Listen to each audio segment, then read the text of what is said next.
Before I spoke a word, you were singing over me.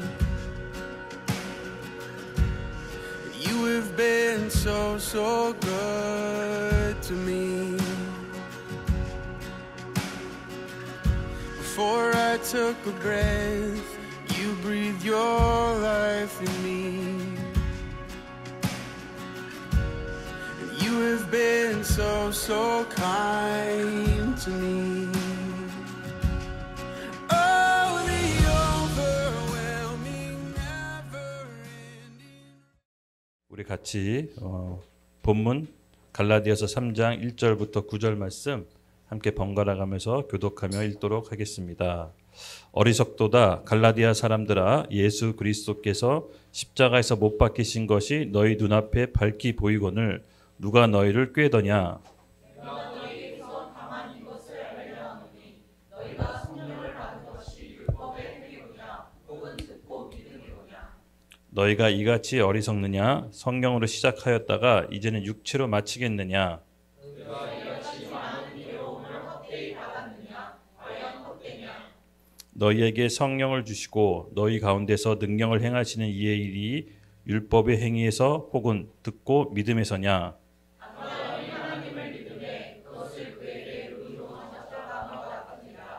그런즉 믿음으로 말미암은 자들은 아브라함의 자손인 줄 알지어다. 또 하나님이 이방을 믿음으로 말미암아 의로 정하실 것을 성령이 미리 알고 먼저 아브라함에게 복음을 전하되 모든 이방인이 너로 말미암아 복을 받으리라 하였느니라. 같이 읽겠습니다.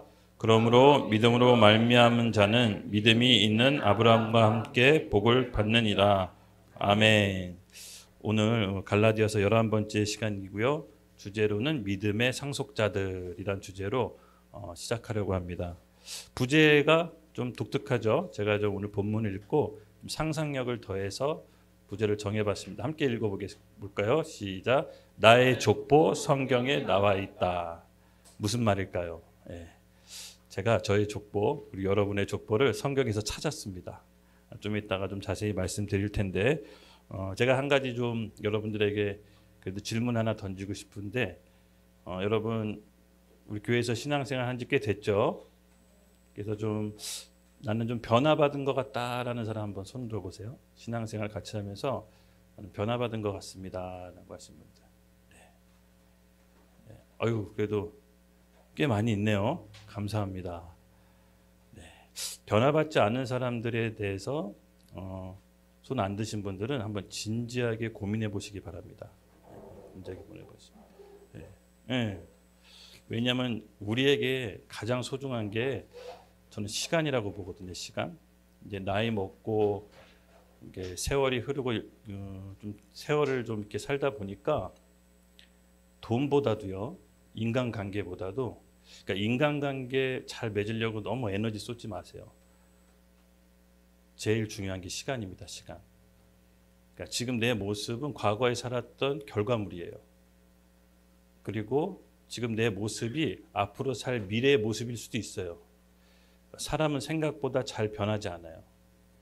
진짜 변하지 않아요. 변하는 경우가 한 3가지 있는 것 같아요. 첫 번째는 정말 하나님께서 도우셔서 심령에 큰 변화를 일으켜서 자발적으로 변하는 사람이 있는가 하면 대부분 어떤 사건이 크게 자기 인생이 닥쳐서 뒤늦게 많은 부분을 손해보고 깨달아요.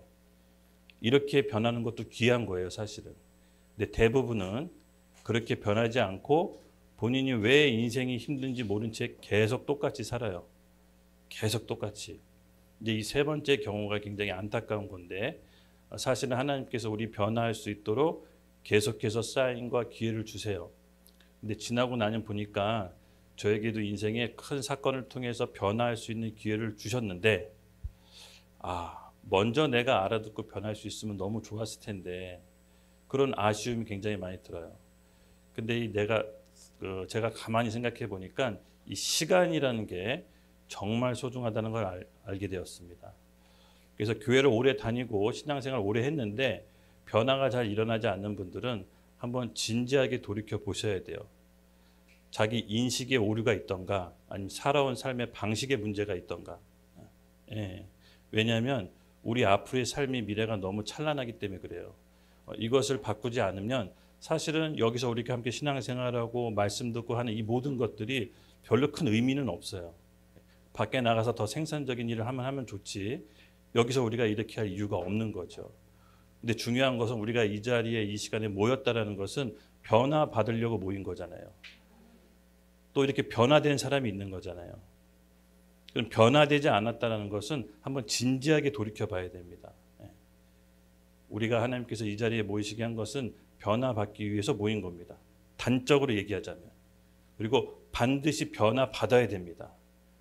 똑같은 삶의 방식을 똑같이 다람쥐 책밖에 돌듯이 살 수는 없습니다. 하나님께서 그걸 우리 삶 가운데 원하지도 않고요. 우리가 이 시간을 하나님께 진실로 구합시다. 주님, 오늘 이 밤 우리 마음의 심령을 변화시켜 주시옵소서. 하나님께서 우리 삶에 큰 사건을 일으키기 전에 사실 이 시간을 통해서 우리 마음의 변화를 먼저 요구하시는 거예요. 하나님 선하시고 좋으신 분이어서 우리를 가장 먼저 좋은 길로 이렇게 이끌어 주실 것 전 믿어 의심치 않습니다. 네. 지난 시간 혹시 기억나시죠? 인식의 법칙을 제가 말씀드리면서 믿음으로 사는 법을 첫 시간 가졌습니다. 인식의 법칙 혹시 기억나신가요? 인식의 법칙. 사람은 자기가 인식의 지배를 받는다고 했습니다. 그리고 자기가 인식하는 대로 사물과 사건을 바라보죠. 그래서 자기 인식을 벗어나서 삶을 살 수는 없습니다. 그러니까 내가 어떻게 인식하느냐에 따라서 그 삶의 지배를 받습니다. 그런데 이 인식은 어떻게 형성되느냐? 첫째, 보고 듣는 걸로부터 내 인식 체계가 형성됩니다. 그래서 싸움은 보고 듣는 것의 싸움으로부터 시작됩니다. 이 보고 듣는 걸 뭘 보느냐에 따라서 내 인식 체계가 형성되고 그 인식 체계로 세상을 바라보고 그 세상이 지배를 받습니다. 여러분, 뭘 보고 듣는지가 굉장히 중요합니다. 왜? 그것은 내 의지로 선택한 거기 때문에. 이해하시죠? 내 의지로 보고 들은 걸 선택한 겁니다. 그래서 내 인식 체계가 그 보고 들은 것에서 마련이 되고 그것을 넘어서 우리 삶을 펼칠 수가 없습니다. 그래서 이 인식이 너무나도 중요하다라고 지난 시간 얘기했습니다. 그럼 이 인식을 넘어서 살려면 어떻게 해야 되냐? 지난 시간 기억나시죠? 하나님의 말씀, 진리이신 예수님 말씀으로 다시 인식 체계를 바꿔야 됩니다. 이것은 과학적으로 증명됐습니다. 우리의 뇌 구조가 그렇기 때문에 뭘 보고 듣느냐에 따라서 우리 뇌 뉴런이 신경세포들이 형성합니다. 그래서 몸과 행동이 따라오는 겁니다. 사실 우리 몸과 행동을 바꾸려면 인식 체계를 바꿔야 되는 것입니다. 행동은 여러분 한계가 있습니다. 한계가. 그래서 우리가 이 인식 체계를 바꿈으로써 우리 삶이 달라진다는 거. 지난 시간 이렇게 얘기했습니다. 그럼 바른 인식이 뭐냐? 그럼 이 바른 인식으로 우리가 이제 살아가야 되는데 바른 인식이 뭐라고 했죠? 하나님의 관점으로 보는 겁니다. 어떤 사건이 일어납니다. 우리 살다 보면은 내가 원치 않는 사건이 일어나죠. 그렇죠? 꼭 그런 일이 일어납니다. 근데 여기서 지난 시간에 예수님이 이 사건에 대해서 어떻게 바라봤는지 제가 예를 들었었죠. 모든 사건과 문제는 사실은 하나님의 뜻이 있다라는 겁니다. 사탄은요, 문제에 우리를 매몰시킵니다. 그래서 문제 해결을 우리 인생을 계속해서 시간 낭비하고 에너지 낭비하는데 문제 해결에 에너지를 쏟습니다. 그런데 그래서 하나님의 관점으로 바라보면 그 문제가 왜 허락됐는지를 보면 사실은 내가 바뀌어야 된다는 걸 알 수가 있습니다. 제가 이렇게 살다 보면은 안 되는 사람이 있어요. 안 되는 사람. 안 되는 사람은 꼭 남의 탓을 해요. 물론 그게 문제가 남에부터 시작될 수가 있어요. 근데 되는 사람들은 비록 남에서부터 문제가 해결됐더라도 그 사건을 허락하신 하나님의 관점으로 바라봅니다. 그럼 그 사건을 허락하신 하나님이 나한테 지금 뭘 요구하는지를 바라보게 되죠. 그러므로 하나님의 관점으로 사건과 상황들을 바라봄으로써 그 문제의 이면에 하나님의 보다 큰 넓은 계획을 알게 되는 겁니다. 사단은 작은 일에 집중시키고 큰 그림을 보지 못하게 합니다. 그래서 여러분 이 훈련을 하셔야 돼요. 어떤 문제가 사건이 벌어졌을 때 그 사건에 매몰되시는 게 아니라 하나님이 허락하신 큰 그림을 보셔야 돼요. 그러면 마음의 여유로움과 평안함 가운데 문제를 해결할 수 있는 통찰력을 갖게 돼요. 이것은 보이지 않는 세계에서 먼저 일어난 어떤 힘이 작용한 거다라는 걸 알게 돼요. 그럼 그 보이지 않는 힘이 어떤 힘을 작용한 거냐? 제 경험상 문제 때마다 사건 때마다 기도했을 때 정확하게 말씀으로 인도해 주셨어요. 그 훈련을 하셔야 돼요. 예. 여러분 이 세상에 보이는 세상은 보이지 않는 세상으로부터 나왔다고 했죠. 예, 고린도후서에 그렇게 나와 있습니다. 그래서 내 사건, 내 삶에 펼쳐지는 모든 문제들은 사실은 보이지 않는 걸로부터 해결해야 되는 겁니다. 예, 그것이 우리가 문제 해결하는 방식이고 예수님도 그렇게 하나님의 관점으로 문제를 해결하셨어요. 대표적인 게 오병이어 사건이라고 했죠. 예, 예수님을 따르던 수많은 수천 명의 무리들이 난리가 났습니다. 제자들이 주님 이들이 다 배가 고프고 헐벗었는데 주님 말씀 들으러 왔는데 그냥 보내실 겁니까? 그때 예수님께서 어떻게 하셨죠? 행동? 하늘을 우러러, 하늘을 우러러. 그리고 축사했다라고 합니다. 이게 뭘까요? 멋있게 보이려고 한 걸까요? 사람들한테? 아니죠. 하나님의 관점으로 이 문제를 어떻게 해결해야 되는지 하나님을 바라본 겁니다. 그리고 물고기와 떡에 축사했을 때 5천 명을 먹일 수 있도록 불어난 거죠. 맞습니다. 모든 사건의 문제는 하나님의 관점으로 바라보는 것이 바른 인식입니다. 여러분 이 싸움을 치열하게 하셔야 돼요. 이 싸움을 치열하게 하셔야 돼요. 이 싸움을 멈추지 말고 포기하지 마십시오. 그러면 하나님께서 가장 좋은 길로 우리를 이끌어 주십니다.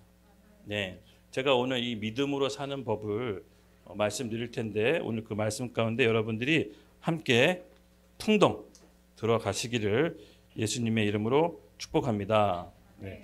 오늘부터 살펴본 이 갈라디아서 3장은요. 지난 2장과 좀 대조를 이룹니다. 2장에는 베드로 사도가 바울에게 공개적으로 책망을 받죠. 어떤 사건 때문에 책망을 받느냐?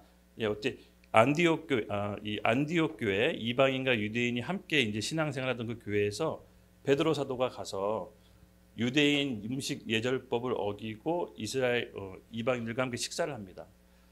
그것은 이방인들과 함께 하나 된 교회의 상징이었죠.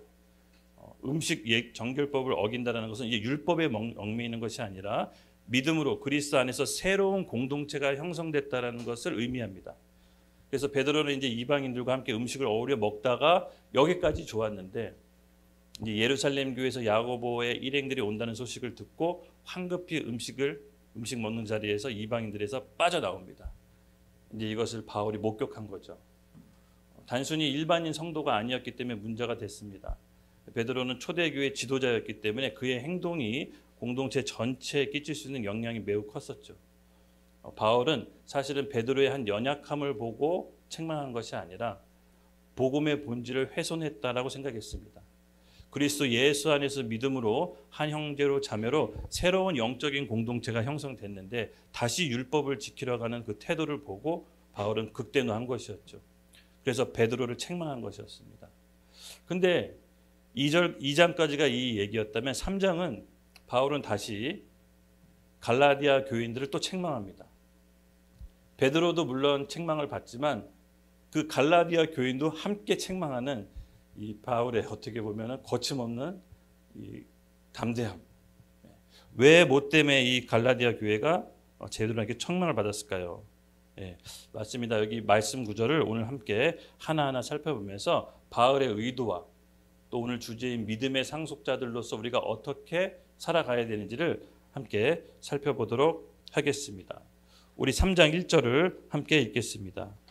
시작. 어리석도다 갈라디아 사람들아 예수 그리스도께서 십자가에 못 박히신 것이 너희 눈앞에 밝히 보이거늘 누가 너희를 꾀더냐. 아멘. 맞습니다. 바로 어리석도다라고 갈라디아 사람들 책망합니다. 예수 그리스도께서 십자가에 못 박히신 것을 너희가 눈앞에 밝히 보이거늘 누가 너희를 꾀더냐.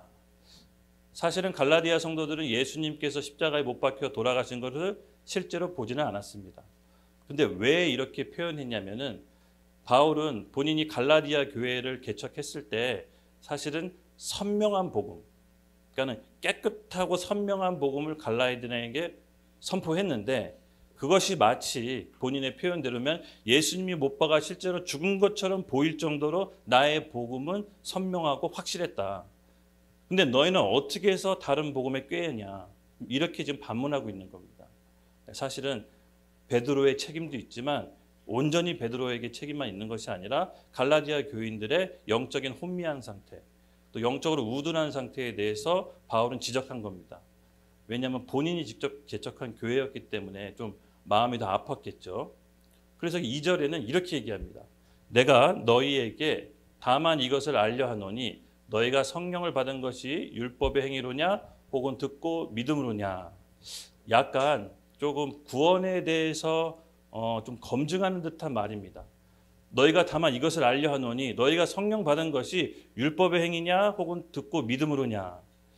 지금으로 따지면 너 진짜 예수 믿는 거 맞아? 너 내가 이렇게 복음 전했는데 너 왜 이렇게 흔들리고 불분명해?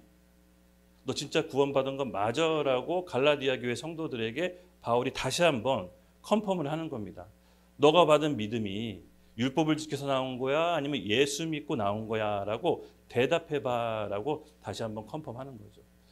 이 정도로 바울이 지금 질문했다는 것은 당시 갈라디아 교회 성도들이 복음이 굉장히 혼미하고 흐릿했다는 것을 반증한 겁니다. 맞습니다. 여러분, 우리가 복음 받았다는 것은 하나님께 전부 받은 겁니다. 지난 시간에 제가 한번 얘기한 적이 있는데 구원받은 게 어떤 것인지 명확하지 않으면 기도의 방향도 명확하지가 않습니다. 사실 내가 어디서부터 구원받고 내가 어떤 목적으로 신앙생활을 하는지 명확하지 않으면 기도의 방향도 명확하지 않고 내 신앙생활도 명확하지 않습니다. 그래서 이 부분에 있어서 갈라디아 교회 성도들에게 바울이 얘기하는 겁니다. 다시 너 이제 다시 컨펌 받아라. 좀 구원받은 건 맞냐? 지금 믿음으로 의롭게 받은 새 시대가 도래했는데 왜 아직도 율법으로 구원받으려고 돌아가냐라고 다시 컨펌하는 것이죠. 맞습니다. 우리들의 신앙생활도 교회 안에서 이런 컨펌은 필요합니다.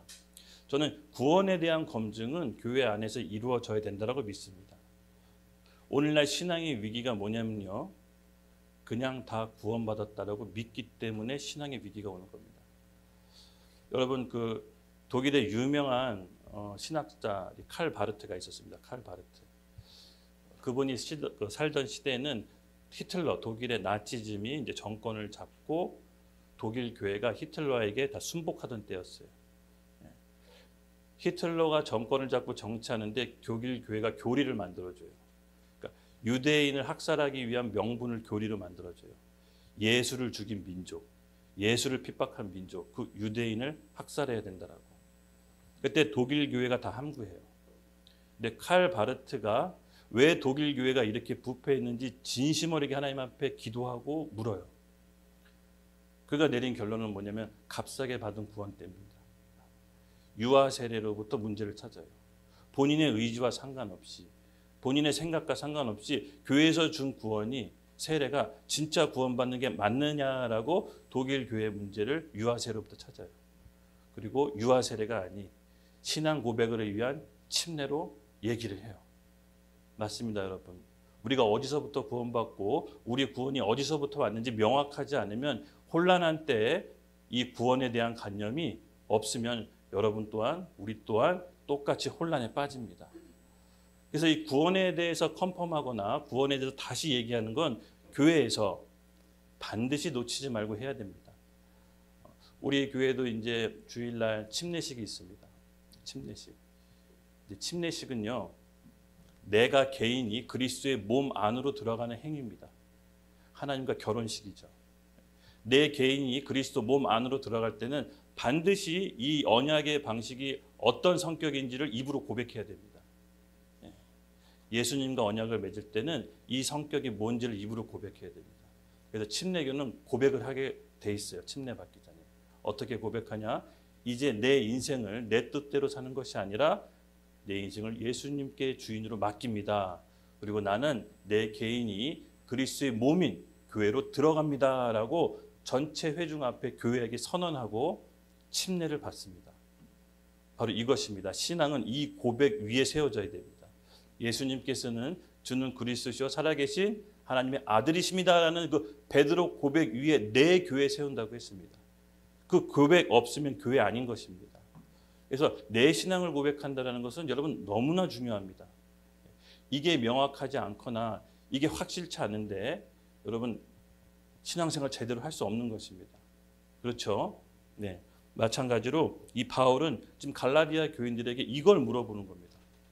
너희가 나한테 들었던 복음이 명확하다면 어떻게 거짓 교사들의 게임에 넘어갈 수가 있느냐? 이렇게도 빨리라고 얘기를 하는 것이죠. 그 다음에 바울의 이 강한 어조는 줄어들지가 않습니다. 이 텐션을 낮추지 않고 3, 4절에 더 강하게 몰아붙입니다. 함께 3, 4절, 3절 먼저 읽어보겠습니다. 시작.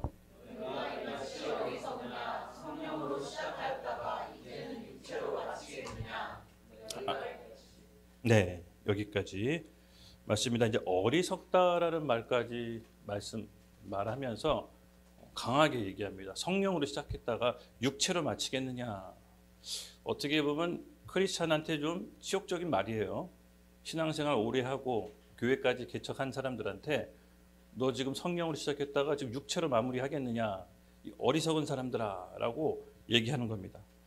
이 어리석은 자들의 어원을 살펴보니까요. 죄를 알지만 그 죄를 받아들일 수밖에 없는 영적인 무기력한 상태를 얘기하는 겁니다. 그러니까 이게 죄를 짓는 거랑 또 다른 개념이에요. 여기서 말하는 어리석다. 내가 죄를 알고 이 죄를 범하면 안 되는 걸 알지만 그것을 이겨낼 수 없는 영적으로 무기력한 상태를 바로 이제 어리석다라고 이제 바울은 표현한 겁니다. 지금 갈라디아 교인들의 영적인 상태가 지금 거기까지 간 겁니다. 겉으로 보면 고역있죠. 겉으로 보면 아름다운 모습일 수 있습니다. 하지만 영적으로는 복음의 구원을 분별할 수 없을 정도로 지금 무너진 상태였던 것이죠. 그래서 사실은 이 어조를 바울의 어조를 1, 2, 3, 4절 쭉 살펴보면 혼내는 게 아닙니다.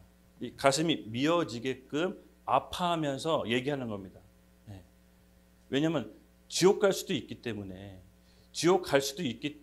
이 정도 왔을 때 강하게 얘기하는 겁니다. 여러분 신앙생활 오래 하셨잖아요. 그렇죠? 근데 예수님 믿고도 신앙생활 오래 해도 말씀을 믿지 못하는 경우가 너무나도 많이 봅니다.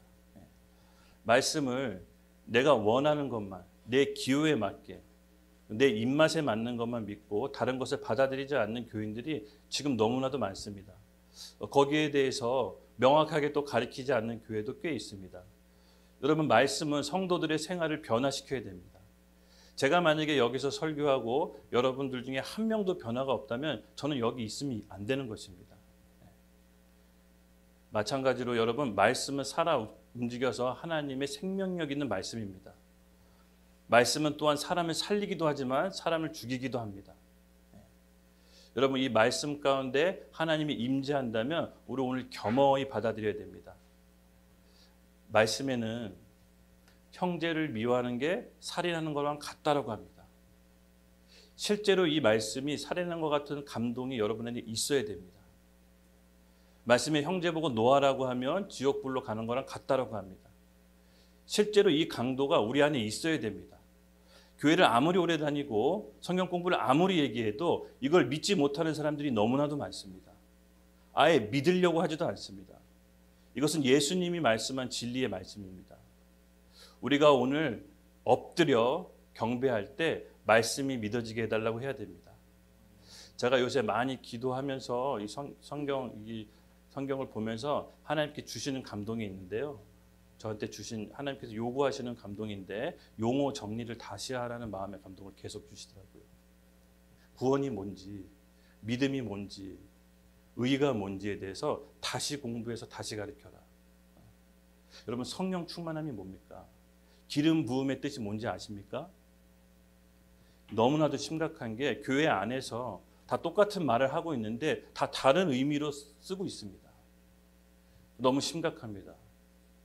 이 신앙 용어로 비진리가 진리화된 것을 헥테르탁스 로지컬이라고 합니다. 그러니까 비진리인데 교회 안에 들어와서 진리화된 것들을 말합니다. 성령 충만함이 무슨 말입니까? 여러분 성령 충만함이 어떤 거라고 생각하세요? 성령 충만함이 크게 기도하고 방언으로 기도하고 소리치고 막 엉엉 울고 이게 성령 충만함일까요? 물론 그게 성령 충만함의 모습으로 일부 나올 수도 있습니다. 성령 충만함의 모습으로 나오는 거겠죠. 근데 진짜 성령 충만한 건요, 하나님 말씀 앞에 순복하는 겁니다. 내 힘으로 도저히 안 되지만, 내 생각으로 도저히 안 되지만 내 하나님 말씀 앞에 내가 순복하는 게 성령 충만함입니다. 이런 성경적인 용어들이, 개념들이 너무나 다 흐릿해져 있습니다. 교회가 가르치지 않기 때문에 그렇죠. 여러분, 오늘 우리가 이 성령 충만에 대한 개념, 기름 부음에 대한 구원에 대한 개념, 이런 개념들을 다시 재정립해야 됩니다. 저는 그렇게 생각합니다. 이것이 사람의 영혼을 살리는 일이기 때문에 이것을 교회에서 해야 된다라고 전 믿습니다. 그래서 여러분, 기도할 때 정말 기도하면 울면서 기도하세요. 예. 말씀 앞에 순종하게 해달라고 울면서 기도하세요. 울면서. 예. 누구를 도저히 용서할 수 없다. 여러분, 울면서 용서하게 해달라고 기도하세요. 누구 미워하는데 이 미워하는 마음이 안 없어진다. 여러분, 울면서 미워하는 마음 없어하게 해달라고 기도하세요. 예. 제가 지금까지 이렇게 거론한 거 여러분, 말씀에는 이거 지옥 간다라고 얘기합니다. 기도하셔야 돼요. 너무나도 심각합니다. 여러분, 뭐 때문에 우세요지? 우는 이유가 뭡니까? 기도하고 예배드리면서. 말씀대로 살고 싶은데 말씀대로 안 돼서 울면 정말 감사한 일이지만, 여러분, 그 우는 이유도 속으로 잘 들여다보세요. 내가 지금 왜 울고 있는지. 정말 말씀대로 살고 싶은데 그게 안 돼서 우는 건지, 아니면 내 뜻대로 내 상황대로 펼쳐지지 않아서 우는 건지. 자기 자신을 온전히 말씀 앞에 들여다봐야 됩니다. 사람은 다른 사람의 마음을 알 수가 없습니다. 제가 전도사로서 여기서 메시지를 하고 있지만 사실은 여러분도 제 속마음 모릅니다. 만약에 여러분이 제 속마음 훤히 들여다보면 저랑 대화 안 하려고 할 겁니다. 저도 여러분 속마음 훤히 들여다보이는 하나님 능력을 주셨다. 여러분하고 차마 대화하지 못할 겁니다. 너무 쓰레기 같아서. 너무 추악해서. 근데 우리가 오로지 우리 말씀을 우리 마음을 알 수 있는 건 말씀을 볼 때 내 마음이 객관적으로 보이는 겁니다. 말씀이 거울이라고 했습니다.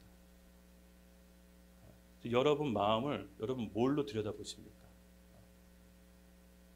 고민하셔야 됩니다. 그리고 인생을, 시간을 허비하시면 안 됩니다. 이 황금 같은 이 시간을 여러분 허비하지 않기를 예수님의 이름으로 축복합니다. 네. 그리고 4절입니다. 4절 함께 읽겠습니다. 4, 5절을 같이 읽겠습니다. 시작. 너희가 이같이 많은 괴로움을 헛되이 받았느냐? 과연 헛되냐? 너희에게 성령을 주시고 너희 가운데서 능력을 행하시는 이의 일이 율법으로 행해서냐 혹은 듣고 믿음에서냐. 아멘. 네. 바울은 또 이렇게 갈라디아 성도들에게 얘기합니다. 너희가 이같이 많은 괴로움을 헛되이 받았느냐, 과연 헛되냐라고 이제 물어보는 이유는, 갈라디아 교인들이 그래도 핍박 상황에서 교회는 잘 지켰습니다.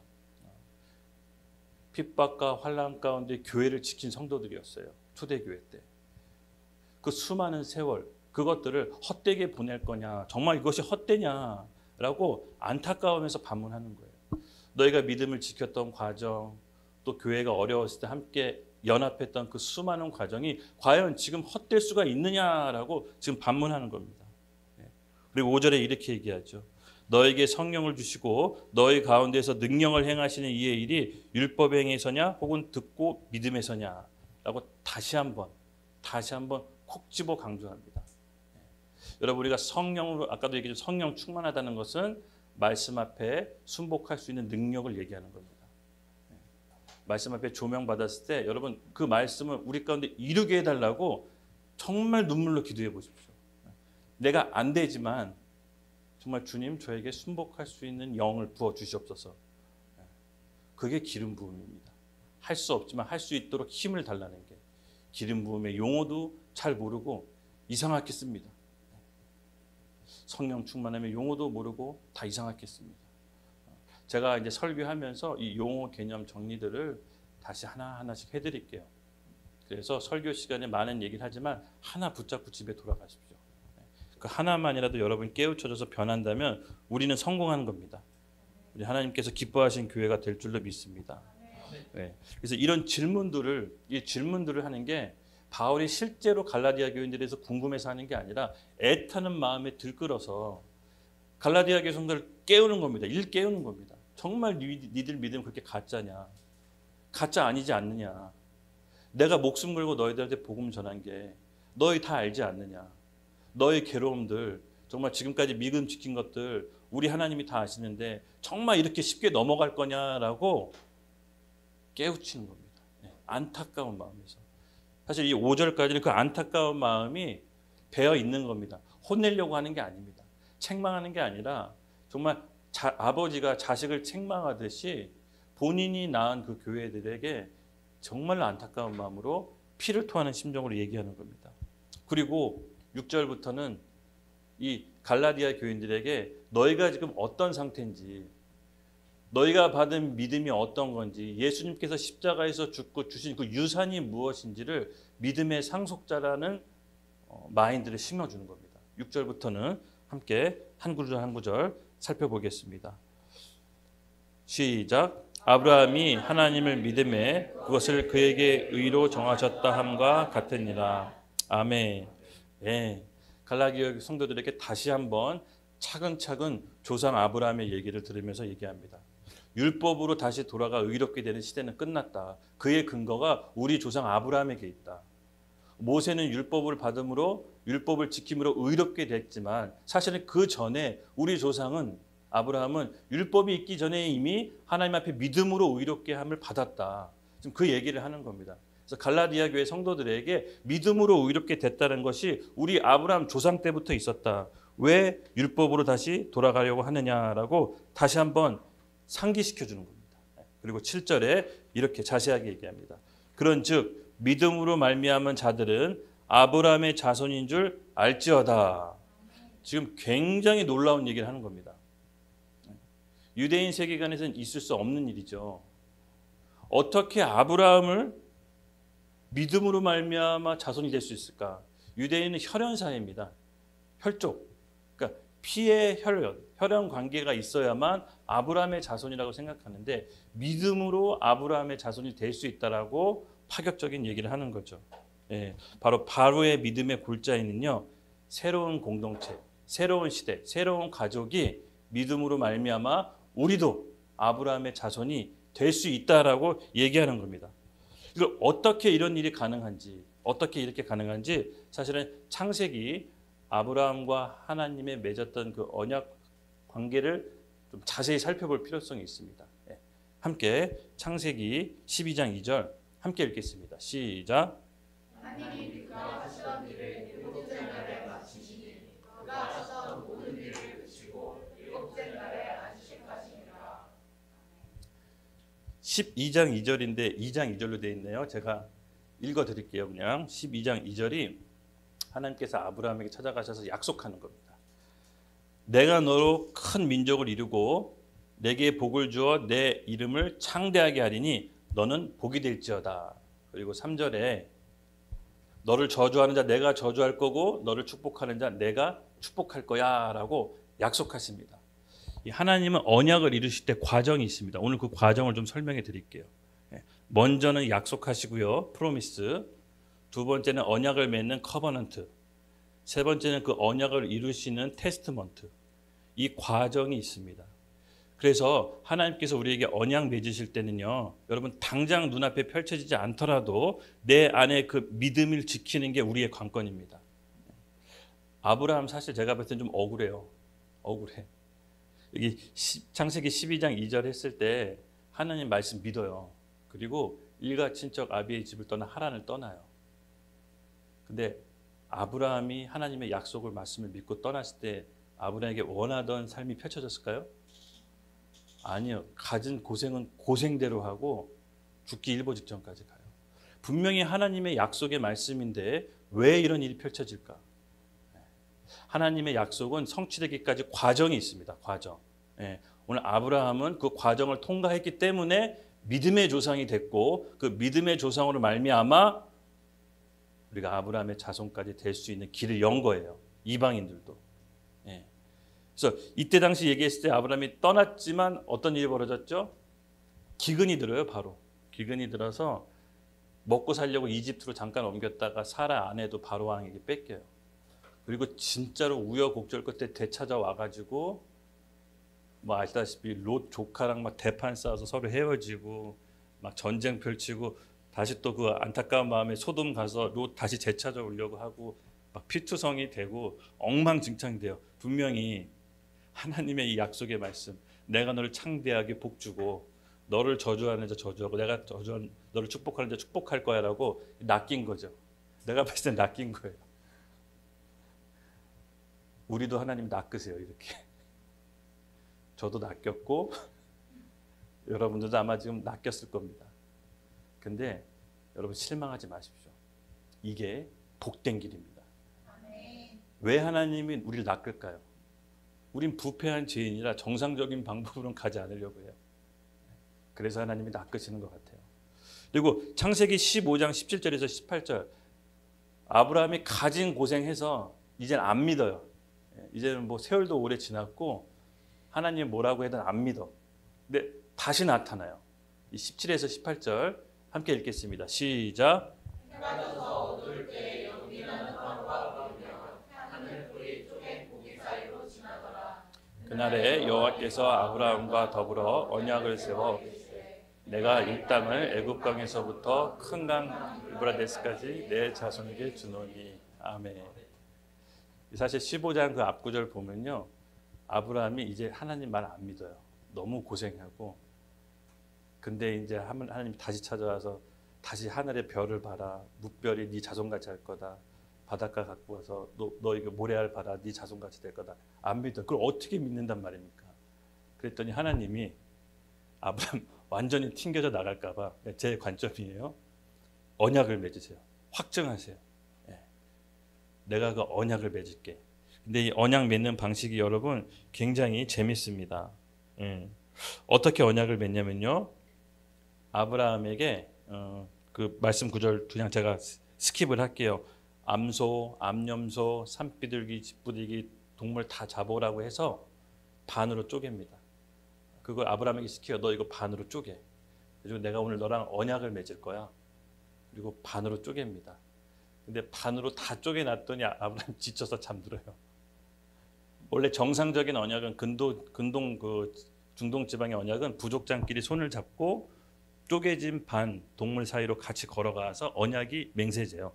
그러니까 너희 부족, 우리 부족 누구든지 공격받으면 우리 같이 목숨 걸고 싸우자라는 뜻이 그 언약이에요. 피해 맹세 굉장히 강력한 의미죠. 근데 아브라함이 동물 반 쪼개다 지쳐서 잠드는데 하나님이 그 아브라함이 쪼개놓은 동물 사이 혼자 걸어가요. 혼자 지나가세요. 그리고 아브라함 자고 있을 때 하나님 스스로 언약 맺어요. 내가 이 언약을 너하고 세운다.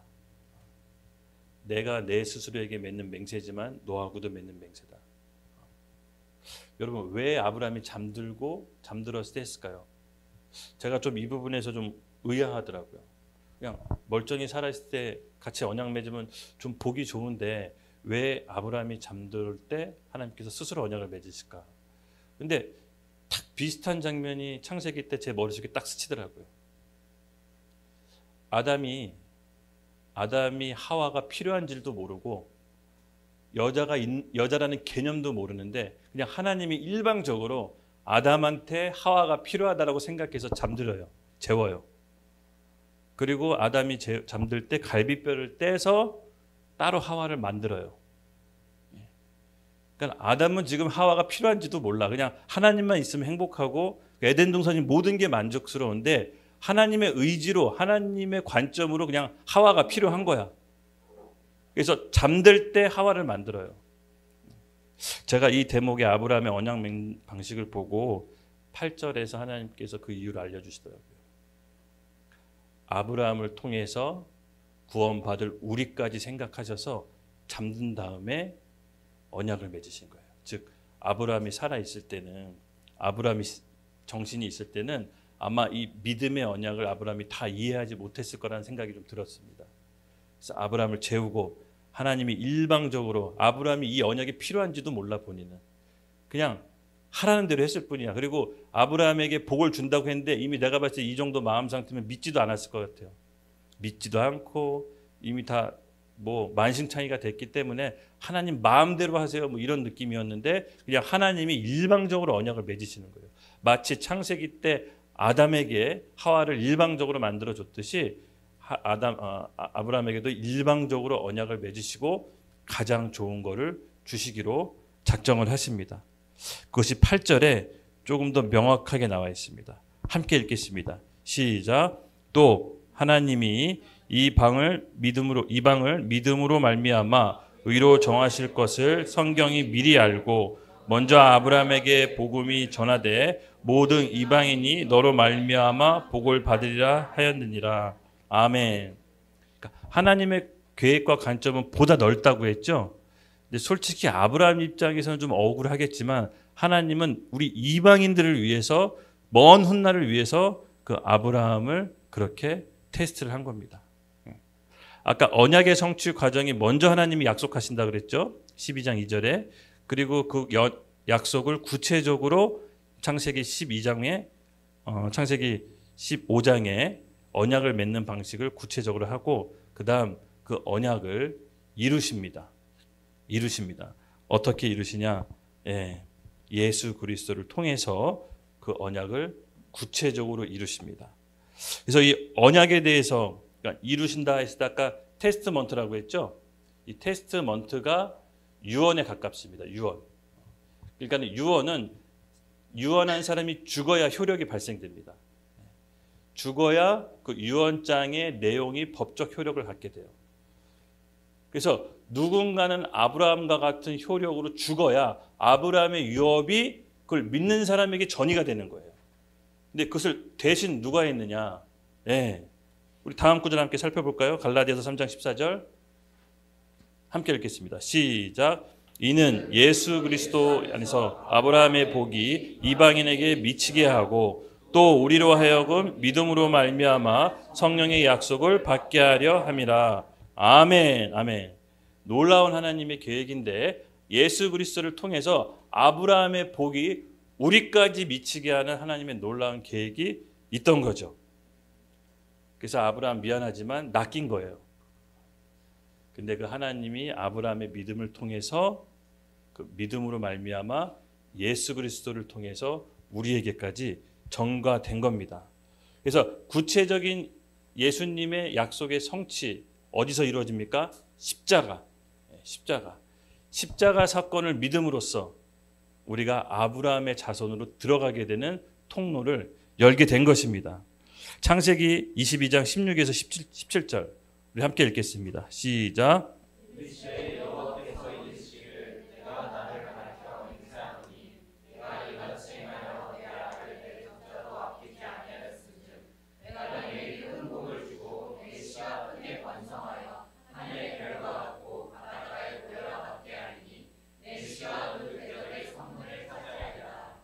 아멘. 네, 맞습니다. 아브라함이 이렇게 믿음의 조상으로 그리스도의 계보를 이룰 수 있었던 것은 똑같은 하나님의 마음이 부어졌기 때문에 그렇습니다. 하나님이 우리를 구원하시기 위해 그 독생자 예수를 십자가에 못 박으셨죠. 아브라함도 그 독자 이삭을 하나님께 바침으로 그 믿음의 테스트를 통과합니다. 그렇기 때문에 우리가 그 아브라함의 믿음을 통해서 그리스도 예수 안에서 그의 자손이 될 수 있었던 겁니다. 이게 혈육으로 관계 맺는 것이 아니라 믿음으로 관계 맺는 것입니다. 그래서 오늘 갈라디아서 말씀에 따르면 예수 그리스도를 믿음으로 우리는 영적으로 아브라함의 자손이 되는 것입니다. 그러면 여러분 이 믿음의 과정은 하나님께서 우리 가운데 요구하십니다. 아까도 얘기했죠. 먼저 약속을 주시고 그 다음 약속에 따른 언약을 맺으시고 그 언약을 이루는 테스트먼트를 우리에게 요구하십니다. 그래서 여러분 어느 과정 가운데 있습니까? 여러분 어느 과정 가운데 있나요? 과거에 하나님께서 주신 약속이 있는데 혹시 지금 잃어버리신 분들 계신가요? 아니면 내가 하나님께 언약을 맺은 게 있는데 나의 실수로 테스트를 통과하지 못한 것들이 있나요? 하나님께서는 그 모든 것도 오늘 이 후속 구절에 보시면 다 회복시켜 주실 겁니다. 우리가 돌아오기만 한다면, 지금이라도 돌아오기만 한다면 하나님께서 우리 잃어버린 시간을 회복해 주십니다. 놀랍게도 정말 예수님께서는요, 아브라함과 본인의 관계를 이렇게 설명합니다. 요한복음 8장 56절에서 58절. 우리 함께 읽겠습니다. 시작. 너희 조상 아브라함은 나의 때를 볼 것을 즐거워하다가 보고 기뻐하였느니라. 유대인들이 이르되 내가 아직 50세도 못 되었는데 아브라함을 보았느냐. 예수께서 이르시되 진실로 진실로 너에게 이르노니 아브라함이 나가기 전부터 내가 있느니라 하시니. 아멘. 여러분 놀랍지 않습니까? 아브라함 때는 예수님을 미리 보시고 즐거워하고 기뻐했다고 합니다. 아브라함이 예수님을 알았던 겁니다. 그리고 예수님도 하나님이셨죠. 이미 창세전부터 계시기 때문에 아브라함을 알고 있었습니다.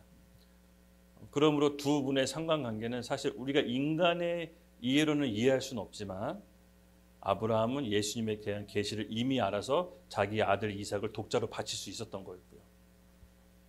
예수님은 하나님이셨기 때문에 그 아브라함의 믿음을 알고 있었던 겁니다. 그래서 예수 그리스도를 믿음으로 우리가 아브라함의 자손이 될 수 있었던 겁니다. 저는 이 말씀 구절이 보고 조금 약간 솔깃하더라고요. 와, 하나님과 아브라함의 관계는 이미 창세전부터 서로 연관이 있었구나라는 게 정말 너무 신기하고 놀라운 하나님의 신비처럼 느껴졌습니다. 맞습니다, 여러분. 우리 안에 이런 잘못된 관념, 생각들, 아마 하나님의 여정과 하나님의 말씀의 길을 따라가다 보면 원치 않은 사건들을 많이 만나면 오해하는 경우가 많죠. 오해하는 경우가 많습니다. 근데 여러분 그때 저도 많이 느끼지만 원치 않은 경우가 생기면 사실 저한테 하나님이 그때 가장 많이 가르쳐줬던 게 뭐냐면 제가 잘못 갖고 있던 관념들, 잘못 갖고 있던 생각들을 바로 교정해 주시더라고요. 직장이나 가족관계에 있어서나 교회 생활에 있어서나 분명히 여러분 원치 않는 관계를 맞닥뜨립니다. 근데 그때마다 하나님께서 제 잘못된 교리와 생각들을 바로 잡아주시더라고요. 생각보다 우리 잘못된 생각에 많이 사로잡힌 경우 저 많이 봤습니다. 저도 처음에 이 가난에 대해서 정말 하나님이 탁 이렇게 알려주시기 전까지는 가난이 우리를 겸손케 하는 하나님의 도구였다고 생각했던 적이 있어요. 꽤 오래. 그래서 부자는 천국에 못 들어간다라고 생각해서 부자 되면 안 된다라는 생각도 있었어요. 여러분 그 사람이 한번 인식이 되면 그 인식에 사로잡혀서 지배받아요. 근데 말씀은 그렇게 얘기하고 있지 않아요. 부유하게 되신 분이 가난하게 된 것은 가난한 우리 부욕해 하기 위해서 하신다고 그랬어요. 그래서 부여를 쫓자 이런 말이 아니라 우리 안에 잘못된 생각과 관념들이 생각보다 꽤 많다라는 거예요. 우리가 어떤 질병이 생겼을 때 우리 은사학교 때 배웠잖아요. 질병을 어떻게 처리하죠? 왕적인 권세로 질병에게 명령해야 된다고 했어요. 그렇죠? 그러나 모든 질병이 다 그렇게 치유받는 게 아니기 때문에 우리의 죄로 인해도 질병이 생긴다고 얘기했고 우리의 잘못된 생활 습관으로도 질병이 생긴다고 얘기했습니다. 그래서 기도함으로 이 질병은 나한테 온 것이 불법이야라고 생각되면 왕의 권세로 명령할 수도 있는 거고 나의 죄 때문에 그렇다면 내 죄에 대해서 돌이켜야 되는 거고 또 내 생활 습관이 잘못됐다면 그 생활 습관을 돌이키는 그런 과정이 필요한 것이죠. 근데 질병 또한 이거를 통해서 하나님은 나를 겸손케 해서 날 이렇게 다루실 거야. 그래서 이 질병에서 벗어나는 게 아니라 질병에서 수긍을 해. 그리고 그 질병을 관리해. 질병 안으로 들어가. 계속 겸손하게 돼. 여러분 이게 하나님이 원하시는 걸까요? 말씀은 그가 채찍으로 맞으면 우리가 나음을 입었다고 했어요. 어떤 질병이 나한테 원치 않게 왔을 때 기도해보고 이건 불법이야 라고 했을 때는 믿음의 권세로 선포해야 되는 거예요. 질병아 떠나가라라고. 근데 우리가 이 개념 정리, 용어 정리가 안 돼 있다 보니까 그냥 이게 막 잘못된 관념 속에 뒤섞여가지고 왕으로 명령하고 권세를 부려야 될지 아니면 수긍해야 될지 이게 막 다 뒤섞여 있어서 그냥 막 살아가는 거죠. 그래서 우리가 이런 것들을 잘못된 관념들이나 이런 생각들이 여러분 교리들이 생각보다 꽤 많습니다. 그래서 여러분 예수 그리스도를 통해서 믿음으로 아브라함의 자손이 됐다는 것은 말씀에 나와 있는 겁니다. 오직 이것은 믿음으로만 가능해요. 믿음으로만. 그래서 우리가 이 믿음을 우리 가운데 온전히 갖게 되길 예수님의 이름으로 축복합니다. 우리가 받은 유업이 뭔지, 우리가 받은 권세가 뭔지 여러분 정확히 알아야 기도 방향이 정확히 나오는 겁니다. 원치 않은 내 인생에 불법적인 일들이 일어났는데 그것을 숙명처럼 받아들이고 마치 그것이 겸손케 되는 과정인 것처럼 착각 속에 살아서는 안 되는 것입니다. 물론 매번 모든 상황과 사건이 다 그렇게 하다가 매기할 수는 없지만 기도하고 분별하셔야 되는 거예요. 말씀으로 조명받아서 분별하셔야 되는 거예요. 어떻게 기도해야 될지. 그래서 하나님께서는 우리 십자가를 통해서 우리에게 주신 유산, 구원의 유산이 있다는 겁니다. 예수님께서 십자가에서 이뤄놓으신 것들, 제가 은사학교 때나 말씀 때 계속 얘기하죠. 우리는 누구다? 왕 같은 제사장이다. 그가 가난하게 되신 것은 우리를 부욕해 하심이라. 그가 채찍에 맞음으로 우리가 나음을 얻었도다. 우리는 하나님의 권속이요 그리스도와 함께 공동 상속자다. 이 말씀으로 우리 인식을 되바꿔야 됩니다. 그리고 우리 생각을 바꿔야 됩니다. 여러분 하나님께서 우리에게 생각을 바꾸기 위한 좋은 기회를 주신 거예요. 지금 좋은 기회를 주신 거예요. 느껴지세요? 네. 그래서 갈라디아서 3장 29절 우리 같이 함께 읽겠습니다. 시작. 너희가 그리스도의 것이면 곧 아브라함의 자손이요 약속대로 유업의 일을 찾니라. 아멘. 여러분 이 말씀이 믿어지십니까? 우리가 그리스도의 것이면 곧 아브라함의 자손이요 약속대로 예수님의 유업을 이어받을 자, 아브라함의 복을 이어받을 자입니다. 너를 축복하는 자 내가 축복하고 너를 저주하는 자 내가 저주할 거야. 너는 모든 민족의 복이 될 거야라는 아브라함의 복이 그리스도 예수 안에서 우리의 복이 된다는 것을 실제로 믿는 것입니다. 그 믿음대로 되는 것입니다. 여러분 우리가 갖고 있는 이 오류, 인식 체계 오늘 완전히 바꿔되기를 예수님의 이름으로 축복합니다. 제가 여기까지 읽는 것도 굉장히 깊었지만 마태복음 말씀 족보를 보면서 원래는 성경 본물과 조금 상관이 없지만 아브라함 안에서 자손 이거 연관이 되는데라고 읽다가 한 가지 사실을 발견해서 여러분에게 좀 소개해 드리려고요. 조금 긴데 그래도 한번 인내심을 갖고 함께 읽어보겠습니다. 마태복음 1장 1절부터 17절 같이 읽겠습니다. 시작. 아브라함과 다윗의 자손 예수 그리스도의 계보라. 아브라함이 이삭을 낳고 이삭은 야곱을 낳고 야곱은 유다와 그의 형제들을 낳고 유다는 다말에서 베레스와 세라를 낳고 베레스는 헤스론을 낳고 헤스론은 람을 낳고 람은 아나비아를 낳고 아마나답은 나손을 낳고 나손은 살몬을 낳고 살몬은 라합에게서 보아스를 낳고 보아스는 롯에게서 오벳을 낳고 오벳은 이새를 낳고 이새는 다윗 왕을 낳았느니라. 다윗은 우리아의 아내에게 솔로몬을 낳고 솔로몬은 르호보암을 낳고 르호보암은 아비야를 낳고 아비야는 아세를 낳고 아사는 여호사밧을 낳고 여호사밧은 요람을 낳고 요람은 우시야를 낳고 우시야는 요담을 낳고 요담은 아하스를 낳고 아하스는 히스기야를 낳고 히스기야는 므낫세를 낳고 므낫세는 암몬을 낳고 암몬은 요시야를 낳고 베드로는 잡혀간 때에서 요시야는 여고냐와 그 형제들을 낳았느니라. 바벨론으로 사로잡힌 후에 여고냐는 스알디아를 낳고 스알디아는 수룹바벨을 낳고 수룹바벨은 아비옷을 낳고 아비옷은 엘리야김을 낳고 엘리야김은 아스로를 낳고 아스로는 사독을 낳고 사독은 아킴을 낳고 아키암은 엘리야웃을 낳고 엘리야웃은 엘리야사를 낳고 엘리야살은 메달을 낳고 맏답은 야곱을 낳고 야곱은 마리아의 남편 요셉을 낳았으니 마리아에게서 그리스도를 하신 예수가 나시니라. 모든 때 아브라함부터 다윗까지 13대요 다윗으로부터 바벨론으로 사로잡히 갈 때까지 14대요 바벨론으로 사로잡힌 간 때부터 그리스도까지 14대다. 아멘. 이게 이제 아브라함 때부터 그리스도까지 계보인데요.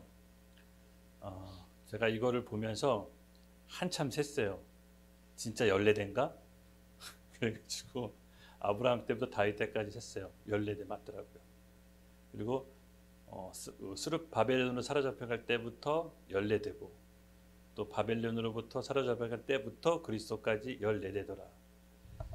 근데 이렇게 세는데 마지막에 바벨론으로 사로잡힐 때부터 그리스도까지 13대더라고요. 그래서 내가 잘못 셌나? 막 헷갈려가지고 다시 세고 근데 13대예요. 그러니까 앞구절을 잘못 셌나 해서 이거 1절부터 10절까지 1시간 동안 셌어. 근데 빠뜨린 사람이 없나? 근데 보니까는 14대라고도 볼 수 있는데 13대라고도 볼 수가 있겠더라고요. 잠깐 우리 13절, 14절 한번 보여주세요. 14, 15절. 여기 보면요, 바벨론에 사로잡힌 때부터 한번 봐주세요. 바벨론에 사로잡힌 때. 바벨론으로 사로잡힌 간 후에 여고냐는 스알레를 낳고, 그러니까 여고냐에서부터 세면은 14대인데 여고냐에서 스알디알부터 세면은 13대더라고요. 근데 그 전에 제가 똑같이 셌는데도 만약에 제가 여고냐부터 세면은 어떻게 14대가 맞잖아요. 그럼 그 전에 14대 세면 또 15세대가 돼요. 그래서 그게 안 되는 것부터 제가 그럼 여고냐에서부터 스알디알까지 한 세대로 봐야겠구나 했더니 10세대더라고요. 이것까지 1시간 동안 신라기했어 혼자. 그래서 내가 딱 세다가 하나님께서 주신 마음이 그만 세. 중요하지 않아. 그만 세. 근데 제가 왜 오늘 이 얘기를 하냐면 부제가 뭐였죠? 나의 족보 성경에 나와 있다잖아요. 제가 이것 때문에 이 부제로 넣었는데 우리 이름 어디 있습니까? 계보에 이렇게 반문할 수 있지만 만약에 10세대로 계산한다면 그 한 세대가 예수 그리스도의 십자가의 죽음으로 출생한 바로 교회인 우리가 되겠구나. 이 감동이 훅 오면서 1시간 동안 센 거 소득이 있었다는 감동이 있었습니다. 말씀드린 여러분, 우리 13대까지 성경은 그 한 세대를 비워놓은 건 우리 이름 들어가라고. 예수 그리스도로 말미암아 아브라함의 족보로 우리가 들어갈 수 있는 겁니다. 어떻게? 믿음으로. 그래서 오늘 우리 이름 성경의 족보에 나와 있다는 거 잊지 마시고요. 마지막에 예수 그리스도 그 옆에 자기 이름 넣어서 다시 한번 불러볼까요? 마지막 구절 한번. 그리스도까지 성환이는 14대더라. 그리스도까지 기훈이는 14대더라. 이렇게 한번 17절만 한번 읽어볼게요. 자기 이름 넣어서 시작. 그런즉 모든 때 수가 아브라함부터 다윗까지 14대요. 다윗부터 바벨론으로 사로잡혀 갈 때까지 14대요. 바벨론으로 사로잡혀 갈 때부터 그리스도까지 성환이까지 14대더라. 아멘. 여기에 내 이름이 들어갔다고 생각하면 조금 내 인생이 달라지지 않겠습니까? 이거 믿음으로 하는 겁니다. 이제부터 성경에 제 이름, 이거 그렇게 하면 안 되는구나. 자기 이름 마음속으로 넣으십시오. 그리고 우리는 예수 그리스도로 말미암아 하나님과 함께 권속이 된 아브라함의 자손이고 예수님의 공동 상속자다. 아멘. 그러므로 여러분, 지금 오늘 우리가 과거에 어떻게 살았건 내 삶의 실패와 패턴이 있건 간에 앞으로가 중요합니다. 앞으로가 진짜 중요합니다. 제가 늘 강조하지만 미래가 중요한 거지 과거에 우리의 어떤 삶이 중요하지 않아요. 그래서 성령께서 말씀을 우리에게 조명해 주신 게 있다면 성령 충만함이 뭐다? 말씀에 순종한 그 힘을 달라고 우리 같이 함께 기도했으면 좋겠습니다. 우리 찬양팀 나오시고 말씀 구절 우리 함께 읽고 제가 얘기했던 말씀 구절 주님 우리에게 말씀 앞에 순종할 수 있는 힘을 주시옵소서. 그러므로 믿음으로 누구든지 그리스도와 함께 아브라함의 자손이 될 수 있는 성경의 족보에 올라갈 수 있는 영혼들이 한 사람 한 사람 될 수 있도록 우리 함께 말씀 함께 읽고 기도하겠습니다. 로마서 8장 17절 시작. 자녀이면 또한 상속자 곧 아브라함의 상속자요 그리스도와 함께한 상속자니 우리가 그와 함께 영광을 받기 위하여 고난도 함께 받아야 할 것이니라. 아멘. 아멘. 우리 다 같이 일어날게요. 하나님, 오늘 말씀 앞에 순종할 수 있는 성령 충만함을 구합니다. 주님, 우리에게 그 성령 충만함을 허락하여 주시옵소서. 그러므로 믿음으로 아브라함의 자손과 그리스도에 함께한 공동 상속자가 될 수 있도록 우리를 이끌어 주시옵소서. 말씀이 실제가 돼서 우리 삶에 역사하게 하여 주시옵소서. 우리 삶에 방해하는 모든 악한 계계들 나사렛 예수 그리스도의 이름 명하노니 모두 다 떠나갈지어다. 우리 주여 외치고 하나님 앞에 믿음으로 반응하며 나가겠습니다. 주여. 같이 함께 기도하고 싶은 제목이 하나 있는데요, 제 마음속에 감동에 좀 나라를 위해 기도하라는 마음이 오늘 하루 종일 제 머릿속에 계속 맴돌았거든요. 정말 이 거짓의 기반 위에 쌓여진 우리 비진리가 진리화된 교리들, 또 사상들, 철학들이 여러분 온통 이 나라를 뒤덮고 있습니다. 저는 이 시점에서 교회의 역할이 굉장히 중요하다고 보거든요. 왜냐하면 이 시대의 빛과 소망이 유일한 존재가 바로 교회이기 때문입니다. 정말 이 선을 선이라 얘기하고 죄를 죄라고 얘기할 수 있는 우리 하나님 앞에 바른 교회가 세워질 수 있도록 우리 같이 함께 기도했으면 좋겠고요. 특별히 가장 잘못된 이 세상의 교리 중에 하나가 교회는 정치 일에 관여하면 안 된다는 겁니다. 여러분, 정치도 하나님의 타락한 하나님의 분야입니다. 교회가 하나님의 말씀으로 정치 영역 가운데 기준을 제시해야 되는 줄로 믿습니다. 교회가 정당을 만들어서 정치하는 건 전 반대합니다. 그러나 세상이 잘못된 길로 가고 있을 때 교회가 올바른 기준으로 정치 세계에 얘기를 해줘야 됩니다. 저는 그것이 교회의 역할이라고 믿습니다. 지금 거짓이 득세하고 거짓이 기반해서 나라를 뒤엎으려고 하는데 여기에 대해서 교회가 함구하지 않도록 우리 같이 함께 이 나라와 민족 그리고 한국 교회를 위해서 함께 기도했으면 좋겠습니다. 우리 거짓이 떠나갈 수 있도록, 진실이 득세할 수 있도록, 진리가 교회를 지킬 수 있도록 우리 같이 주여 함께 외치며 기도하겠습니다. 주여. 우리 이어서 한 가지만 더 기도했으면 좋겠습니다. 여러분, 우리 YDP 하나교회를 위해 기도해 주십시오.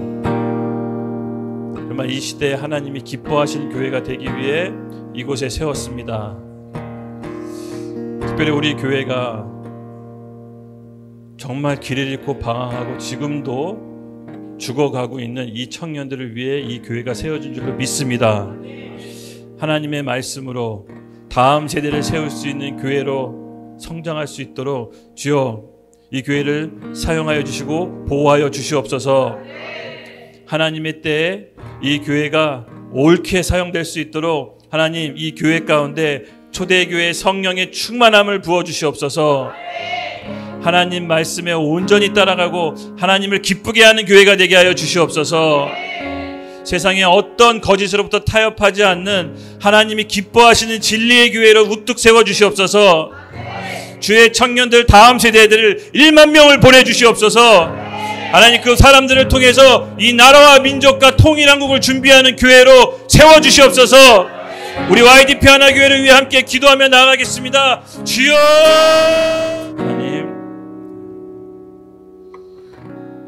저희 우리나라 그리고 우리 한국에 있는 교회 주님 불쌍히 여겨주시고 지금 이 시간에도 눈물을 흘리며 기도하는 우리 성도들의 기도를 기억하여 주시고 또 오늘 이 자리에 드렸던 저희 기도들도 하나님 기억하여 주시옵소서.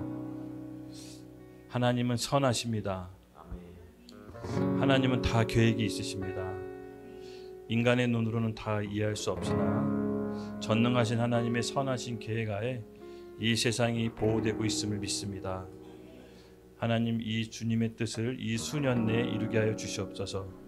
진노 중이라도 긍휼을 잊지 말아 주시옵소서. 주님께서 행하실 일들을 기대합니다. 모든 시선을 주님께 고정합니다.